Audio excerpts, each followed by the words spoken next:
ابلیس کا خود کو افضل سمجھنا باطل تھا، کیونکہ افضل وہ ہے جسے مالک و مولا فضیلت دے، اور پھر یہ کہنا کہ مجھے آگ سے بنایا،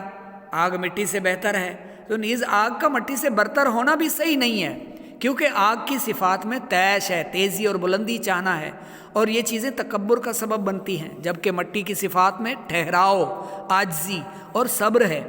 یوں ہی مٹی سے ملک آباد ہوتے ہیں، جبکہ آگ سے ہلاک ہوتے ہیں۔ نیز مٹی امانت دار ہے، جو چیز اس میں رکھی جائے مٹی اسے محفوظ رکھتی ہے، جبکہ آگ میں جو چیز ڈالی جائے اسے آگ فنا کر دیتی ہے۔ نیز مٹی آگ کو بجھا دیتی ہے، اور آگ مٹی کو فنا نہیں کر سکتی۔ نیز یہاں ایک اور بات بھی سمجھ لیں کہ اللہ تعالیٰ نے حضرت آدم علیہ السلام کو سجدہ کرنے کا حکم دیا تو اس پر سجدہ کرنا لازم تھا، واجب تھا کہ وہ بھی سجدہ کرتا، لیکن یہ اس کی حماقت اور بدبختی تھی کہ اس نے اللہ کا صریح حکم موجود ہوتے ہوئے اس کے مقابلے میں قیاس کیا، اور قیاس نص کے خلاف ہو تو وہ ضرور مردود ہے۔ یہاں ایک سوال پیدا ہوتا ہے کہ اللہ نے فرشتوں کو حکم دیا تھا کہ وہ آدم علیہ السلام کو سجدہ کریں، تو انہوں نے سجدہ کر دیا، لیکن ابلیس فرشتہ تو نہیں تھا، پھر اسے سجدہ نہ کرنے پر مردود کیوں کر دیا گیا؟ اس کا جواب یہ ہے کہ سجدہ کا حکم صرف فرشتوں کو ہی نہیں، ابلیس کو بھی تھا، جیسا کہ اوپر آیت میں صراحت سے گزر چکا۔ پہلے آپ سن چکے یہ بات، اور حضرت آدم علیہ السلام کو سجدہ نہ کرنے میں ابلیس نے کئی گناہوں کا ارتکاب کیا۔ نمبر 1، اللہ کے حکم کی مخالفت کی۔ نمبر 2، اللہ کے نبی حضرت آدم علیہ السلام کی تعظیم سے انکار کیا۔ نمبر 3، اللہ کے نبی کی توہین کی کہ انہیں اپنے سے کم تر قرار دیا۔ نمبر 4، حضرت آدم علیہ السلام کے مقابلے میں تکبر کیا۔ نمبر 5، حضرت آدم علیہ السلام کے فضل اور شرف پر حسد کیا۔ نمبر 6، مقربین و صالحین یعنی فرشتوں کی جماعت سے جدا راستہ اختیار کیا، الگ ہو گیا۔ ان گناہوں کا انجام یہ ہوا کہ ابلیس کی ہزاروں برس کی عبادت و ریاضت برباد ہو گئی، فرشتوں کا استاد ہونے کی عظمت چھن گئی، اسے بارگاہ الہی سے مردود اور ذلیل اور رسوا کر کے نکال دیا گیا، اور پھر توبہ و رجوع کی بجائے مقابلہ کرنے اور سرکشی پر اتر آیا، اور سرکشی پر اتر آنے کی وجہ سے قیامت تک کے لیے اس کے گلے میں لعنت کا توق ڈال دیا گیا۔ قرآن مجید میں مختلف مقامات پر اس کا یہ انجام بیان کیا گیا ہے، چنانچہ سورہ اعراف کی آیت نمبر 13 میں ہے، 8ویں سپارے میں یہ سورہ اعراف، فَاهْبِطْ مِنْهَا فَمَا يَكُونُ لَكَ أَن تَتَكَبَّرَ فِيهَا فَاخْرُجْ إِنَّكَ مِنَ الصَّاغِرِينَ، تو یہاں سے اتر جا، پس تیرے لیے جائز نہیں کہ تو اس مقام میں تکبر کرے، نکل جا، بے شک تو ذلت والوں میں سے ہے۔ سورہ حجر میں ہے 14ویں سپارے میں آیت نمبر 34 اور 35 میں، فَاخْرُجْ مِنْهَا فَإِنَّكَ رَجِيمٌ وَإِنَّ عَلَيْكَ اللَّعْنَةَ إِلَى يَوْمِ الدِّينِ، تو جنت سے نکل جا کیونکہ تو مردود ہے، اور بے شک قیامت تک تجھ پر لعنت ہے۔ اور سورہ صاد میں فَاخْرُجْ مِنْهَا فَإِنَّكَ رَجِيمٌ وَإِنَّ عَلَيْكَ اللَّعْنَةِ إِلَى يَوْمِ الدِّينِ، وَإِنَّ عَلَيْكَ لعنتی الی یوم الدین، تو جنت سے نکل جا کہ بے شک تو دھتکارا ہوا ہے، اور بے شک قیامت تک تجھ پر میری لعنت ہے۔ ابلیس کی طرف سے مہلت کا مطالبہ اور انتقام کا اعلان۔ اپنے مردود اور لعنتی ہونے کے بارے میں سن کر ابلیس نے بارگاہ الہی میں قیامت قائم ہونے تک مہلت کا مطالبہ کر دیا۔ اس کا یہ مطالبہ قرآن مجید میں ان الفاظ کے ساتھ ذکر کیا گیا ہے، انذرنی الی یوم یبعثون،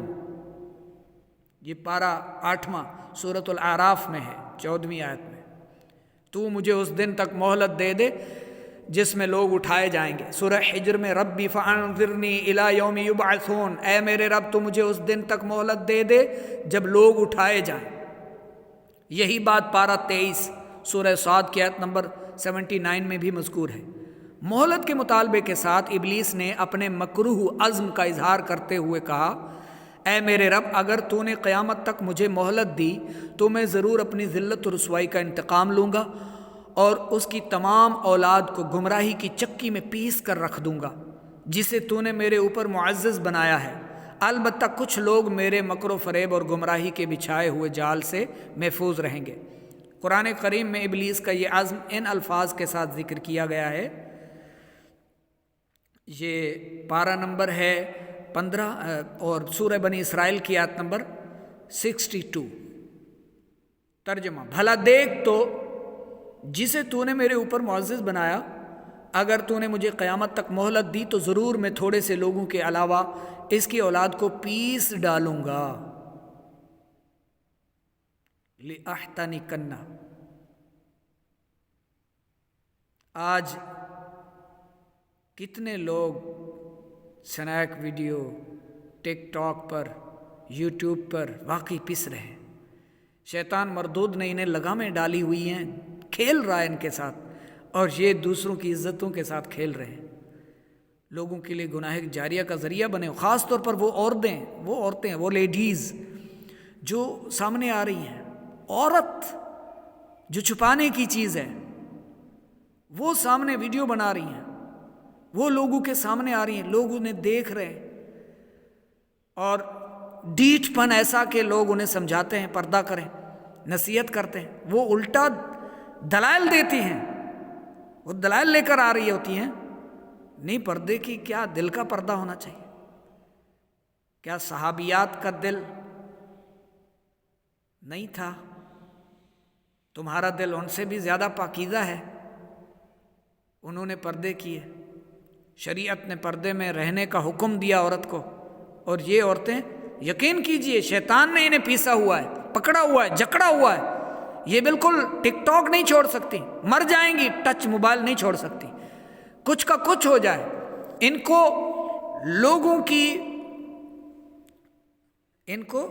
لوگوں کی جو ہے وہ طرف سے مدح سرائی چاہیے، لوگ فالورز بنے، لوگ لائک کریں، اللہ لائک کرے نہ کرے، وہ ان لائک کر دے، وہ اہل جہنم میں سے لکھ دے، انہیں کوئی پرواہ نہیں ہے، کیونکہ شیطان کے جال میں پوری پھنس چکی ہیں یہ لیڈیز، یہ عورتیں، یہ خواتین جو بے پردہ بالکل سامنے آتی ہیں لوگوں کے، اپنے اعضاء دکھاتی ہیں، اور اپنے اعضاء دکھا کر، اور پھر بہت سارے لوگ ہیں گانے بازی اور میوزک پر، موسیقی پر ناچ رہے ہیں اور اس کو ٹیلنٹ کہہ رہے ہیں۔ اس کو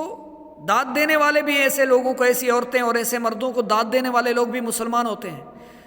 ارے اللہ کے بندو، ان کی حوصلہ شکنی کرنی چاہیے، جو گناہوں پر لوگوں کو ابھار رہے ہیں، جو شیطانی افعال کر رہے ہیں، جو شیطان کا ساتھ دے رہے ہیں، شیطان کے گروہ سے بنے ہوئے ہیں، شیطان کی ہیلپ کر رہے ہیں، یہ لوگوں کو گمراہ کرنے میں، لوگوں کو گناہوں میں دھکیلنے میں۔ اب یہ جو عورتیں سامنے آ رہی ہیں، اگرچہ کوئی نعت پڑھے، کوئی تقریر کرنے والی، کوئی قرآن سنانے والی بھی ہے نا، اگر بے پردہ سامنے آ رہی ہے، یقین کیجئے وہ اللہ اس پر ناراض ہے، وہ شیطان کی اطاعت کر رہی ہے، شیطان کی فرما برداری کر رہی ہے۔ خدا را عورت کو پوشیدہ رہنا چاہیے، عورت کو مردوں کے سامنے نہیں آنا چاہیے۔ ارے اللہ کے بندو، ایک وحشیہ عورت جو مردوں میں آتی جاتی ہو، مسلمان عورتوں کو تو اس وحشیہ عورت سے بھی پردے کا حکم ہے۔ اللہ کی بندیوں، جب تمہارا رب، تمہارا نبی تمہیں اس قدر پردے میں رہنے کا حکم دیتا ہے کہ ایک وحشیہ عورت جو لوگوں کے سامنے بے پردہ آتی جاتی ہے، ان کے ساتھ اٹھتی بیٹھتی ہے،